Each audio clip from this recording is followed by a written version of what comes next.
ఈ నెల 12 నుంచి తల్లికి వందనం పథకాన్ని ప్రారంభిస్తున్నామని రాష్ట్ర మంత్రి ఆనం రామనారాయణ రెడ్డి తెలిపారు. సూపర్ 6 హామీలను ఒక్కొక్కటిగా అమలు చేస్తూ పేదల సంక్షేమానికి ముఖ్యమంత్రి చంద్రబాబు కృషి చేస్తున్నారని మంత్రి చెప్పారు. నెల్లూరు జిల్లా ఆత్మకూరు మున్సిపల్ కార్యాలయంలో స్వర్ణాంధ్ర 2047 ఆత్మకూరు నియోజకవర్గ విజన్ యాక్షన్ ప్లాన్ అమలుపై అధికారులు, ప్రజాప్రతినిధులు, స్థానిక నాయకులు, జర్నలిస్టులతో మంత్రి సమీక్షా సమావేశం నిర్వహించారు. ముఖ్యమంత్రి చంద్రబాబు ఆలోచనల మేరకు విజన్ యాక్షన్ ప్లాన్లో ఆత్మకూరు నియోజకవర్గ స్వర్ణతో ముఖాభివృద్ధికి చేపట్టాల్సిన ప్రణాళికలపై దిశానిర్దేశం చేశారు. Revenue, municipal, Panchayati Raj, R&B, RWS, irrigation, విద్యుత్, సాంఘిక సంక్షేమ శాఖల అధికారులు రానున్న 5 ఏళ్లలో ఆత్మకూరు నియోజకవర్గ అభివృద్ధికి చేపట్టనున్న స్వర్ణాంధ్ర 2047 ప్రణాళికలను మంత్రికి వివరించారు. ఈ సందర్భంగా మంత్రి ఆనం మాట్లాడారు. ఈ సమావేశంలో అధికారులు, ప్రజాప్రతినిధులు, సిబ్బంది పాల్గొన్నారు. ప్రజల నుంచి, సంస్థల నుంచి, అలాగే డిపార్ట్మెంట్స్ నుంచి అభిప్రాయాల సేకరణ జరుగుతుంది. అందులో మీరందరూ పార్టిసిపేట్ చేయాలని పర్సెంట్ ఉంటారు. వీటిని ఇంకా ఎలా డెవలప్మెంట్ చేయాలి అనేది ఆలోచిస్తే మన దగ్గర ఏవైతే ఎక్కువగా ఉంటాయో వాటిని మనం ఫుడ్ ప్రాసెసింగ్ యూనిట్స్ ద్వారా ఇంకొంత ముందుకు తీసుకెళ్లే అవకాశం ఉంటుంది. అలాగే ఇండస్ట్రీ సెక్టర్స్ తీసుకున్నట్లయితే మనకు ఒక ఆపర్చునిటీ వచ్చింది ఇక్కడ APIIC, ఇంకా అనేక ఇండస్ట్రీస్ ని కూడా ఇక్కడ తీసుకురావచ్చు. అలాగే సర్వీస్ సెక్టర్స్ పరంగా తీసుకున్నట్లయితే మనకి టూరిజం కూడా ఇక్కడ డెవలప్ చేసుకునే అవకాశం ఉంది. ఫర్ ఎగ్జాంపుల్ AS పెట్ట దర్గా, సో అలాగే మన సోమశిల ప్రాజెక్టు, అలాగే చుట్టుపక్కల ఉన్న టెంపుల్స్ అన్నింటినీ కోఆర్డినేట్ చేసుకుంటూ ఒక టూరిజం ఆస్పెక్ట్ ని కూడా మనం డెవలప్ చేసే అవకాశం ఉంది. స్వర్ణాంధ్రను సాధించే దిశగా స్వర్ణాంధ్రప్రదేశ్ 2047 అనేటువంటి విషయాన్ని తయారు చేసుకునే క్రమంలో ఈరోజు మనం అందరం చేరుకుంటాం. 2 మాసాలుగా ఆ టీం అంతా చేసినటువంటి ఒక కృషి, ఒక విజన్ డాక్యుమెంట్ని మనం మన ముందు పెట్టుకోగలిగాం. దీన్ని పరిశీలించాలి. ఇవాళ ప్రతి శాఖ ఉంది. మనకు ఒక విధమైనటువంటి ఆలోచన కార్యక్రమంలో క్రమంలో దాదాపుగా 66-67 సంవత్సరాల భారతదేశ స్వతంత్రం వచ్చాక మనం చేస్తున్నటువంటి కార్యక్రమాలు అన్నీ కానీ ఒకసారి చూసుకుంటే ప్రభుత్వం చేస్తే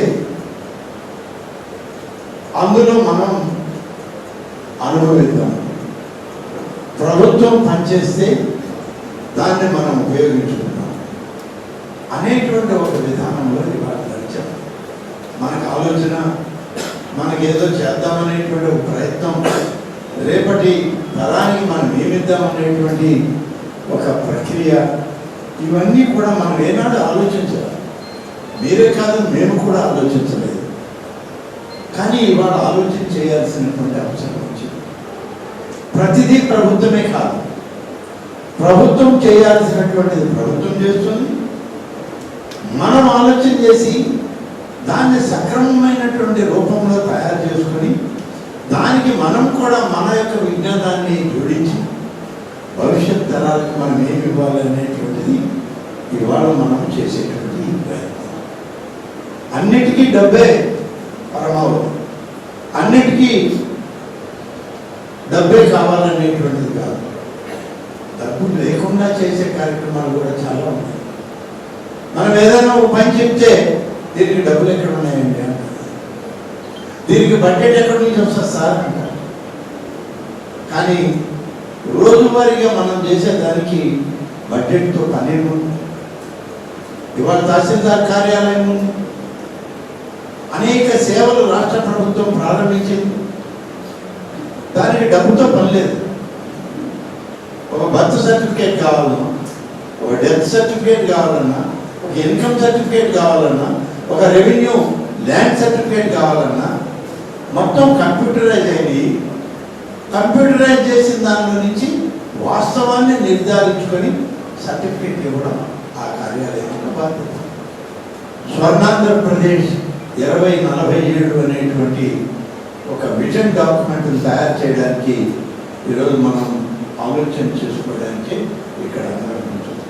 రాష్ట్రం లేదు మంచి నీళ్ళు కావాలి అని అంటే అక్కడ ఒక మోటార్ బిగించి నీళ్ళు ఇచ్చారు. కానీ ఓవరాల్ పర్సెప్షన్ ఎక్కడ రావాలి, ఓవరాల్ డెవలప్మెంట్ని ఏ విధంగా తీసుకుపోవాలి అన్నప్పుడు వార్డులో ఉన్నటువంటి కుటుంబ స్థాయి, గ్రామ పంచాయతీలో ఉన్నటువంటి కుటుంబ స్థాయి నుంచి వాళ్ళ యొక్క వివరాలు మన దగ్గర ఉన్నప్పుడు, ఆ ప్రాంతం యొక్క వివరాలు మనం తెలుసుకోగలిగినప్పుడు మనకు కూడా ప్రభుత్వాలు ఇచ్చేటువంటి సహకారాన్ని ఏ విధంగా ప్రయారిటీ చేసుకోవచ్చో ఆలోచన ఉంది. ఇక్కడ ఇవాళ మున్సిపల్ కౌన్సిల్ హాల్ ఇది, మున్సిపల్ చైర్పర్సన్ ఉంటారు, మీటింగ్ పెట్టుకుంటారు. 1 కోటి రూపాయలు వచ్చింది, ఆ 1 కోటి రూపాయలు ఎవరికి ఇవ్వాలి అంటే 23 మంది కౌన్సిలర్లు మాకు తలా 10 లక్షలు ఇచ్చేయండి నేను చేసుకుంటాను, లేకుంటే తలా 10 లక్షలు ఇచ్చేస్తే వాళ్ళు అక్కడ సీసీ రోడ్డు వేస్తారా, డ్రైనేజ్ కడతారా, లేకుంటే 4 లైట్లు వేసుకుంటారా, ఎక్కడికక్కడ పీస్ఫుల్గా జరిగిపోవాలి. కానీ సమగ్రమైనటువంటి అభివృద్ధి ఎప్పుడు సాధిస్తారంటే ఈ మున్సిపాలిటీలో అసలు ఒక్క రోడ్డు కూడా సీసీ రోడ్డు లేనటువంటి వార్డు ఎక్కడ ఉంది, దాన్ని ఐడెంటిఫై చేస్తారు. ఒక్క లైట్ కూడా లేనటువంటి వార్డు ఎక్కడ ఉంది, దాన్ని ఐడెంటిఫై చేస్తారు. అక్కడ నుంచి ప్రారంభిస్తే 1 సంవత్సరం 2 సంవత్సరాలకి 100% సిమెంట్ రోడ్లు, డ్రైన్లు, కొళాయిలు ఇలాంటివన్నీ మౌలిక వస్తువులు. మున్సిపాలిటీలో మనం చేసేది ఏం లేదు. ఇవాళ మున్సిపాలిటీలో ఉన్నాయో మౌలిక వస్తువులు ఇచ్చే బాధ్యత ఒకటే. దానికి అవసరమైన నిధుల్ని సమకూర్చుకోవాలా, పన్నులు వేయాలి, తీసుకోవాలి, ప్రభుత్వం అదనంగా ఇచ్చే గ్రాంట్లని చేసుకోవాలా. ఇవన్నీ కూడా ప్రతి మండలంలో ఉన్నాయి, మున్సిపాలిటీలో ఉన్నాయి.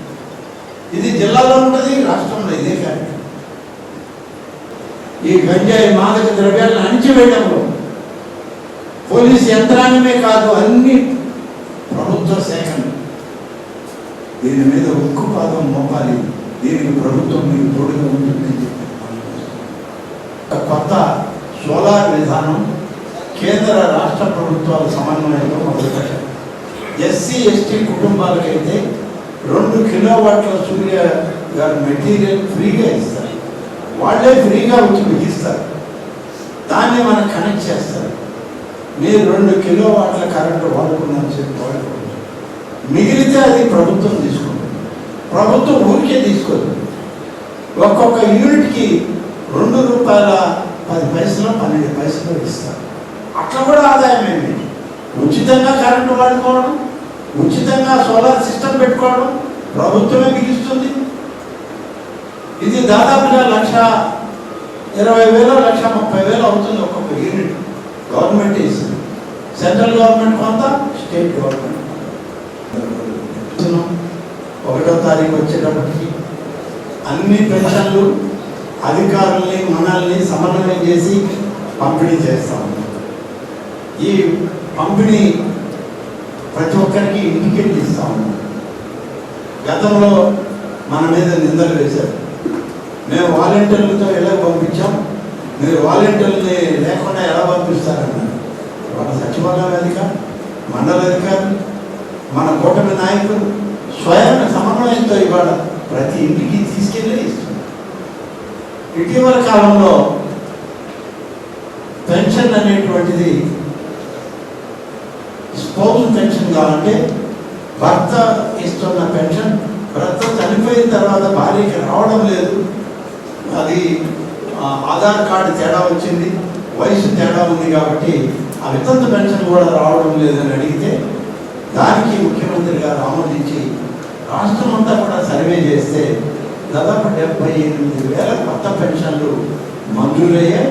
మన నియోజకవర్గంలో కూడా 400 పెన్షన్లు భర్తలకు వచ్చేటువంటిది వాళ్ళు చనిపోతే భార్యలకు ఇవ్వడానికి వాళ్ళ అంగీకారం తెలిపింది. రేపు 12వ తేదీ, ఇవాళ 11, రేపు 12వ తేదీన తల్లికి వందనం అనేటువంటి కార్యక్రమాన్ని ప్రారంభిస్తున్నారు. ఎందరు బిడ్డలున్నా 15,000 రూపాయలు ప్రతి బిడ్డకి, చదువుకునే బిడ్డలందరికీ ఇవ్వాలన్నటువంటి సంకల్పం. ఇది మన ప్రభుత్వం నిర్ణయం. సూపర్ 6 ముఖ్యమంత్రి గారి కార్యక్రమం ఇది ఒక భాగం. రేపు మొదలు పెడుతున్నాం 12వ తారీఖు. అందరి అకౌంట్లో వచ్చినాయి. అన్ని స్కూల్స్ నుంచి జమ చేశాం, అన్ని టాలీ చేస్తున్నాం.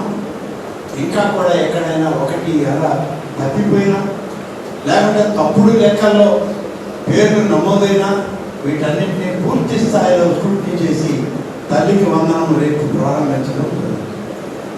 అదేవిధంగా దీని తర్వాత రైతు భరోసా, వ్యవసాయదారునికి ఇచ్చేటువంటి కార్యక్రమం, దానికి 20,000 రూపాయలు ప్రభుత్వం నుంచి రైతులకు ఇవ్వాలని సంకల్పం.